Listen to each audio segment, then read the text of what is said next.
Hello friends, Assalamualaikum. Students, welcome to how to insert picture into shape in PowerPoint Bangla. তো আজকে আমি তোমাদের সাথে শেয়ার করব কিভাবে আমরা আমাদের পাওয়ারপয়েন্টের মধ্যে শেপের মধ্যে আমাদের কি করতে পারি, পিকচার ইনসার্ট করতে পারি। তো কাজটা করার জন্য এটা মিনিমাইজ করি। মিনিমাইজ করার পর আমরা আমাদের এখানে কয়েকটা শেপ দেওয়া আছে।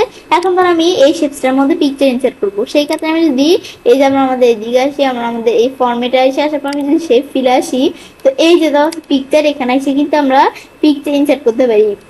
আমরা আমাদের এটা আমার এরকম আসছে, তোমাদের এরকম না এই অন্যরকম আসতে পারে। তোমাদের আসতে পারে তোমরা কি ফাইল থেকে নিবে নাকি, মানে তোমাদের এরকম আসতে পারে, তোমরা আসতে পারে কি তোমরা কি তোমাদের এই পিকচারটা ফাইল থেকে নিবে, বিং ইমেজ থেকে সার্চ করে নিবে, নাকি তোমাদের ওয়ান ড্রাইভ থেকে নিবে। তা আমার এরকম আসছে, আমি ওখান থেকে ওয়ার্ক অফলাইন থেকে একটা পিকচার নিব। তা আমি এখানে আসার পর আমি এখন আমাদের কি আমাদের কোন পিকচারটা নিব, আমাদের ব্ল্যাক পিঙ্কের একটা পিকচার নিলাম, ধরে পিকচারটা কিন্তু এখানে চলে আসলো। এটা আমি দেখলাম কিভাবে এই কাজটা করা যায়। সেম আমরা এই শেপসটার মধ্যে পিকচার নিব। আমরা এই যে এখান থেকে শেপে আসার পর আমরা পিকচারে এসে আমরা ওয়ার্ক অফলাইন থেকে আমরা কি পিকচার নিব, আমি ধরে এই পিকচারটা দিলাম, এই পিকচার চলে আসলো। এভাবে কিন্তু আমরা এই বিষয়গুলো করতে পারি। ব্যাস, এটা আমি দেখলাম, দেখার পরে তখন আমি যখন এই বিষয়গুলো দেখলাম, দেখার পরে লঞ্চের কাজটা করতে পারি। এবার আমরা খুব সহজে পাওয়ার পয়েন্ট শেপের মধ্যে আমরা পিকচার ইনসার্ট করতে পারি। ফ্রেন্ডস, আমার আজকে এই ভিডিও তোমাদের ভালো লাগে থাকে তোমার চ্যানেলটি সাবস্ক্রাইব, লাইক এবং সবার সাথে শেয়ার করবে।